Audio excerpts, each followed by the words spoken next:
tarô de verdade é o tarô que a gente encontra na nossa caminhada de entender o símbolo. E esse tarô, ele é fruto da experiência, ele é fruto da prática, ele é fruto da caminhada em si. E você não vai encontrar esse tarô em nenhum livro, em nenhuma revista e conversando com ninguém. Você vai encontrar esse tarô sozinho. O que eu acho que algumas pessoas talvez falhem em perceber é que o tarô é originalmente místico. Se existe algum tipo de conhecimento esotérico no tarô, como o próprio Robert O'Neill parece sugerir no livro dele, esse conhecimento é místico. Ele é baseado em neoplatonismo, em gnosticismo, em mistérios antigos, eleusianos, coisas assim. E como místico, ele se refere a uma caminhada interior. Ele se refere a uma busca interior, a uma busca subjetiva. Montar escolas e estruturas ao redor dessa busca, suposta busca que o tarô oferece, tem um papel importante de corporificar os conceitos, mas ele também tem um papel descartável, no sentido de que nada substitui a prática e a experiência, por mais que você queira dar uma formalidade para ela. E é isso que eu quero dizer. O que eu quero dizer, mais importantemente, são esses, talvez, 3 pontos. O primeiro é que as imagens do tarô não têm explicação, per se. Elas são só um conjunto de imagens. O máximo que a gente pode alegar sobre elas é que elas são um conjunto de imagens. Esse é o primeiro ponto. O segundo ponto é que existem propostas e que nenhuma proposta, portanto, tem mais valor do que a outra. E terceiro é que qualquer proposta, ela só serve para fornecer uma estrutura artificial, isso é importante a gente notar. Eu sou, assim, poderia dizer, um simpatizante grande da forma de interpretação da Golden Dawn. Mas eu tenho consciência de que ela é tão artificial como qualquer outra, no sentido de que ela é um artifício, ela é uma objetivização de um conhecimento e de uma experiência que são subjetivos. Você catar uma coisa e transformar aquilo ali numa coisa que possa ser mastigada para um monte de gente, para que um monte de gente tenha acesso àquele conhecimento. Mas a ideia inicial é que cada uma dessas pessoas use isso como muleta para depois chegar num nível onde ela mesma vai poder ter um contato com o tarô. Quando você for jogar tarô, você não, como eu disse antes, não vai ter ninguém jogando junto com você. O bicho vai pegar naquele momento, vai ser você e o tarô. E nesse momento você vai ter que vir com a sua própria ideia e com a sua própria sensibilidade. Você não vai poder andar nas pernas dos outros. É justamente igual falar uma língua qualquer. Você pode aprender a sua língua com o seu professor de inglês, de francês, de russo, e ele pode te ensinar e você faz os exercícios. Mas, quando você for falar, vai ser você e a língua. E você vai ter que falar do jeito que você souber. Até o ponto em que você finalmente virou fluente e fala ela. Você dominou a língua, você criou o seu próprio caminho no entendimento daquela língua. Então, quer dizer, vocês percebem como que isso não é uma coisa mística, esotérica, nem nada. É uma coisa bem objetiva e simples, na verdade. Da mesma forma que existem várias correntes de ensino de inglês, você vai ter a filosofia de ensino A, a filosofia de ensino B, C e tal, e cada uma advoca as vantagens e tal. No fundo, tudo se centra em falar. Da mesma forma, o objetivo comum do tarô é ler carta, é orientar as pessoas, é encontrar sabedoria mística, tem vários objetivos, mágica, magia, mas o objetivo é lidar com as imagens. E você lida com as imagens sozinho. Então, a ideia que eu quero passar aqui é a seguinte: não precisa se focar tanto nesse ou naquele tipo de abordagem, no que diz, só aquela escola, será que eu entro por aqui, será que eu entro por aqui? Não precisa se focar tanto nisso. Toma cuidado para você não acabar identificando a doutrina com o mistério, porque o mistério, ele é um mistério. Você só descobre o mistério quando você descobrir, e quando você descobrir, você vai estar em comunhão com ele e acabou a história. Algumas pessoas possuem um desejo muito forte de deixar uma marca no mundo, de marcar o mundo com as suas ideias, de fazer escola e de espalhar conhecimento e de criar seguidores para, de alguma forma, ficar imortal. Essas pessoas são pioneiras, essas pessoas são manus e elas acabam conseguindo. Só que não se deixa vitimar por essas pessoas dessa forma. Não deixa que nem pessoas que já morreram e que deixaram sua marca, nem pessoas que ainda estão vivas, não deixa que ninguém te diga o que o tarô é. Não deixa que essas escolas tomem um valor que elas não têm, que é de substituir a própria caminhada e a própria verdade. Não seja só um seguidor de uma escola. Eu acho que a mensagem do tarô é a de que a gente pode ser livre por si mesmo. Pensa na Carta do Mundo, pensa no que a Carta do Mundo significa. A Carta do Mundo está um grupo de gente ali, ou tem só uma mulher? As melhores pessoas que jogam tarô que eu conheço, os melhores autores que eu conheço, eu percebo que eles esboçam uma influência de uma escola de pensamento ou outra, mas eu percebo também que eles têm uma profunda comunhão com o próprio tarô. Sou até meio religioso eu falar isso, mas eles possuem uma profunda comunhão com o simbolismo das cartas e eles têm uma relação pessoal com elas, íntima. E é esse tipo de relação que eu almejo enquanto estudante. É esse tipo de comunhão com as cartas, de união real com as cartas que eu almejo, com as imagens das cartas e com o tarô em si.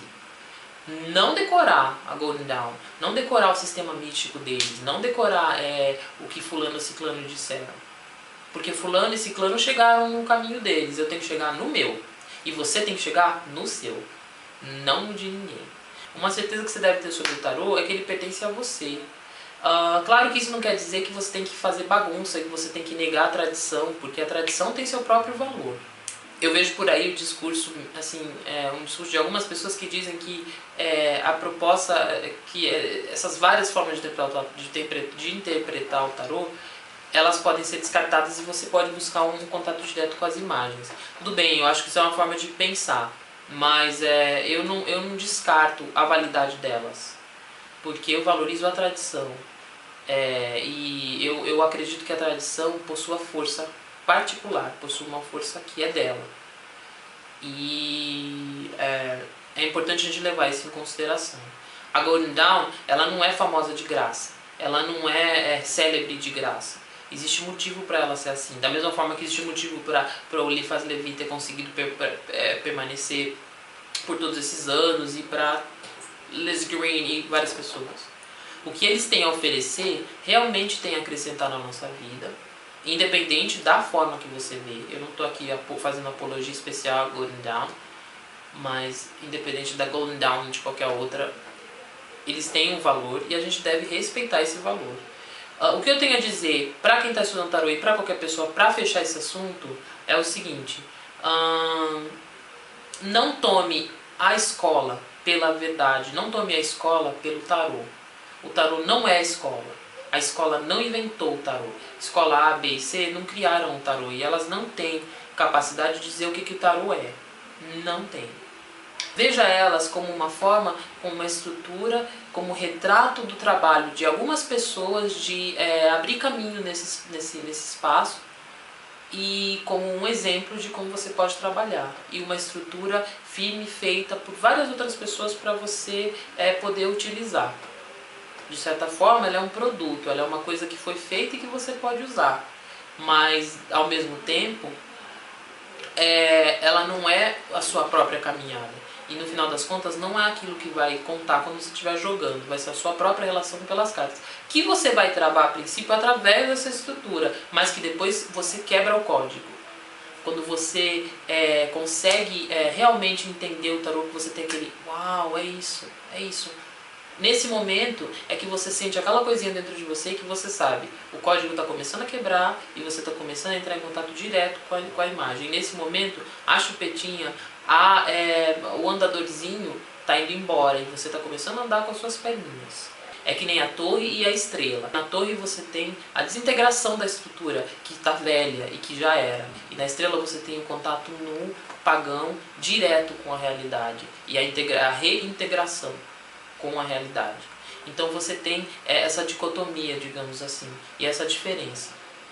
O importante é manter em mente sempre e não cair no perigo exatamente do diabo e da torre, exatamente nas armadilhas do ego, dessa mania de grandeza, essa megalomania e esse pensamento estruturador aprisionador. Porque realmente isso existe, mas você não deve parar neles. Portanto, Antônio, a primeira resposta à sua pergunta é essa. Você fala que é a diferença de escolas e como que essas coisas todas confundem as pessoas. E aí você fala especialmente que cada um pode convencionar o tarô conforme o seu entendimento, e entendimentos são muito divergentes. A coisa que eu percebo é a seguinte, você deve observar os entendimentos divergentes, você deve observar as diferenças e as semelhanças entre esses entendimentos, e você deve usar essas coisas para formar o seu próprio entendimento. A ideia de se jogar tarô não é fazer parte de um grupo, não é, se agrupar nessa multidão, nesse bolinho aqui ou nesse aqui, e ficar ali regozijando junto com várias outras pessoas. Não é essa a ideia, eu acredito. A ideia é você descobrir e você se autodescobrir.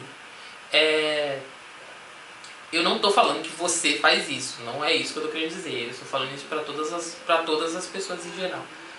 A ideia por trás do tarô não é você fazer parte de alguma estrutura. É justamente o contrário, é você sair da multidão. É você criar sua própria moeda, é você declarar independência. Entendeu? E eu posso soar meio punk falando isso, e eu acho que eu sou meio punk, mas eu não acredito que eu esteja sendo insensato quando eu diga isso. Veja as escolas, veja a que mais te agrada, eu acho que isso é legal. Veja a que mais você tem facilidade, a que mais te dá prazer, porque o prazer é importante nesse sentido. Se lembra, os enamorados, o prazer. Siga ela, seja fiel a ela se você é o tipo de pessoa que tem que ter fidelidade a um tipo de pensamento, ou não, ou viaje por vários. Mas eu acho que é sempre importante a gente perceber isso, que o caminho do tarô é nosso e cada um faz o seu. E as cartas do tarô são como sonhos. E uma vez disseram isso e eu achei muito lindo, eu nunca vou esquecer. Disseram que jogar tarô é sonhar acordado. E realmente eu acredito nisso. Eu acredito que a função dessas estruturas propostas é de ajudar o estudante a dar os seus primeiros passos e a se encontrar. A partir do momento que você consegue andar pelas suas próprias pernas, vai. Não interessa quem está junto com você, vai, porque o caminho é seu. O sonho é seu. E as imagens são suas. E o tarô pertence a você.